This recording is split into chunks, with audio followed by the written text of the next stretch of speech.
Hey everyone, Couch Investor back with another Lemonade video for you today. So 2 days ago, Lemonade CEO Daniel Schreiber was present at the Goldman Sachs Financial Services Convention, where they basically asked him some things that we already knew and some key points actually that I didn't say in any of my videos and some things I actually didn't know. One of the things that was pretty nice to hear is this quote that, well, they don't really need reinsurance, but we're going to talk about that later in this video. But before I jump into that, if you haven't subscribed to this channel, we're on our way to 6,000 subscribers. I would really appreciate it if you hit that subscribe button. And if you like these videos, leave an early thumbs up, as it really helps me outgrow the channel and get my videos out there. So without further ado, let's first look at the chart.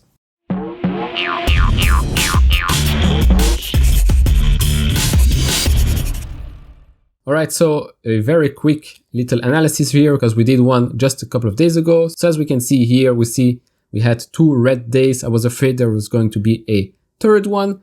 If that happens, 3 big red candles like that is never a good sign, meaning that there is more and more selling and that the stock is not very stable at those levels. But as we can see here, we had a huge green candle surpassing that $100, going over 110 for a couple of minutes, then dropped another 10%, and now we closed at that $100 mark. Obviously, this video will be released on Friday, so stay tuned and look out for that. In my opinion, anything under 90 now, close to the $80, is a good point to pick it up.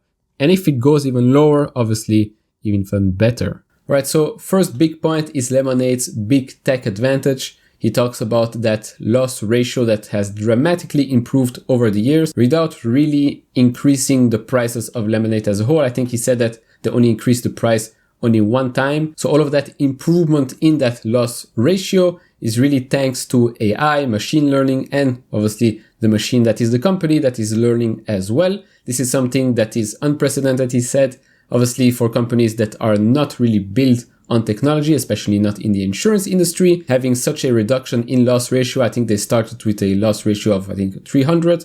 Now we're in the low 70s, high 60s. All of that just thanks to that machine learning and the usage of AI. He goes on by talking about the data collection that Lemonade is doing using all of their AIs and obviously machine learning. We're going to listen to that right now. Is perhaps less visible is that those delightful user experiences are generating order of magnitude 100 times more data than traditional broker-based interface with customers would generate. And it's not merely a question of being able to generate a whole lot more data. The tonnage of data does matter in a business like insurance, which is all about using data to price risk. But it goes much deeper than that, because not only are we able to collect more data, parenthetically, if I was offered to trade data sets with any of the incumbent companies who have been around for 100 years more than we have, today we wouldn't do it. We actually think that our data sets today have probably reached supremacy over the traditional ways of handling data. It's really pretty impressive if you ask me. He then goes on by talking about not only collecting data, but also deploying. By deploying, let's say that Lemonade acts, or all of their system acts like one huge brain. They collect lots of data from various points, for example, from a Facebook marketing campaign, from the time you talk to Maya, from the time you maybe made a claim, etc. All of that gets collected into that Lemonade brain, and then they start deploying that data. By deploying that data, meaning maybe the AI gets better, the way she talks to you, the way the claim gets claimed, let's say. And then we'll talk a bit later about this phenomenon I didn't know existed inside of Lemonade called Cooper, another type of bot that they're using. We're going to talk about that a bit later, but first let's talk about the plans for 2021. So he got asked this question by Heath, and then this happened. What other priorities should we be thinking about as we look into the year ahead? I like that laugh. That suggests that there's a lot there. There's a lot there. Not some of it is material, non-public information, so I'll be careful. Basically, what I gathered from that laugh is that 2021 is going to be an amazing year for Lemonade. I expect them to open up in more European cities. I expect them to be maybe in the whole of United States. I expect new policies, probably travel or car insurance, if you ask me, makes the most sense, especially if the vaccine is successful and we can travel again. I think travel and car insurance, even though car insurance is going to be a very competitive market, especially if Tesla delivers on that Tesla car insurance. So we're going to see about that. But again, 2021 expect to be a huge year for Lemonade. Now, to add to that, I would like also to compare it a bit to Square, for example, because he talked a lot about the lifetime value of a customer, this whole graduation thing, maybe starting just with pet insurance, and then they see, oh, they love Lemonade, if they're renters or if they're homeowners, so they take that policy as well. That's the whole graduating thing that we always see in the earnings report, whether they start as renters and then move into the homeowners policy. Obviously, the premiums go way higher back there. So to compare it a bit to Square, for example, let's say you start with Cash App and then you start adopting more and more products, like we've talked about this in previous videos. New customers that use Cash App usually will be using those boosts, Cash Card, the stocks, Bitcoin trading, etc. Same thing is going to happen here with Lemonade. The more and more products they will offer, the more graduates they hope that will be coming and graduating into that whole Lemonade ecosystem. All right, so now let's go back to that Cooper bot, which is super interesting. So we're going to listen to what he has to say about that right now. We've publicized this. We've got an internal bot called Cooper. Cooper twice a day ingests NASA satellite imagery. NASA overflies the continental USA twice a day with spectrometer imaging photography, which is heat-sensitive imaging. And Cooper will ingest that and use machine vision to analyze it and will detect wildfires. By the way, now it's also learned other things, hurricanes and other things as well, that it can detect through something we call Watchtower. And what happens as soon as Cooper detects that, Cooper computes some kind of safe perimeter around the emerging disaster, wildfire for argument's sake. And without waiting for human intervention, he will stop marketing campaigns in that area and oftentimes stop selling policies in that area.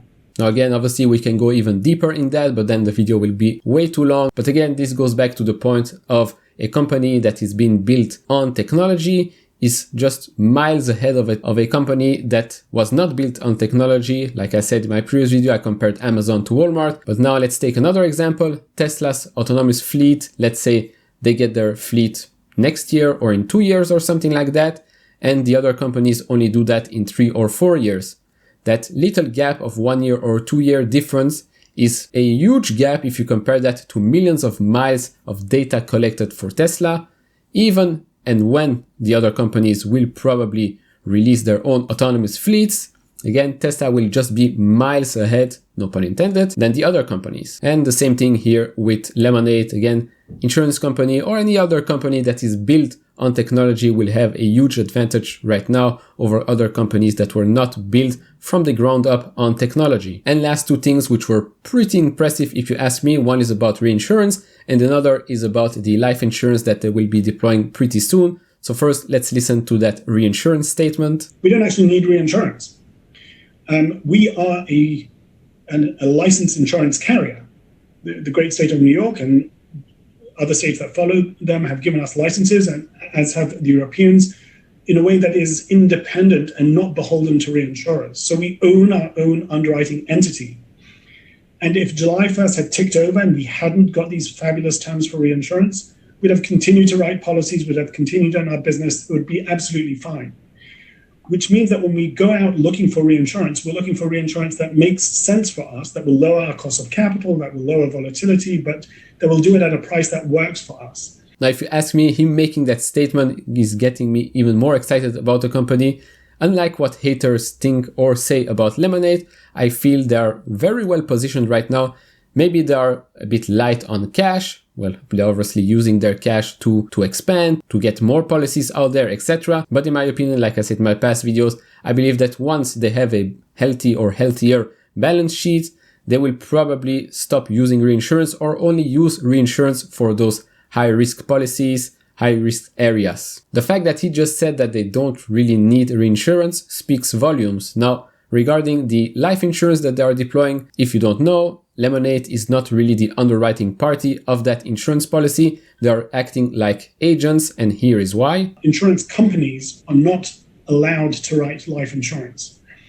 In the regulatory environment in which we operate, you have insurance companies that are either P&C, property and casualty, licensed or life, but it's a never the twain kind of thing. So if you didn't know, or if you asked that question regarding life insurance, how they are going to manage to do that, now here's your answer. For me, it makes total sense. Why should they create another company just to add one type of policy, which is the life insurance policy? to their portfolio of insurance, which is a very low frequency product comparing that obviously to renters or homeowners policies. Life insurance is pretty simple. You have life insurance. Unless something bad happens to you, there are no claims until, well, the day you're no longer here. And if there is a claim, I think it's pretty straightforward how everything goes on. So again, life insurance for them is a pretty good product to have in their product portfolio. All right, and that will be it for this video. For those of you that didn't know that this conference happened or that you just missed it, hopefully this served as a good summary. Are you as excited as me for Lemonade moving forward? Let me know down in the comments below. And if you like these videos, leave it a thumbs up. If you haven't subscribed to this channel, please hit that subscribe button. And as always, guys, take care, stay safe, and see you all in the next video. Bye bye.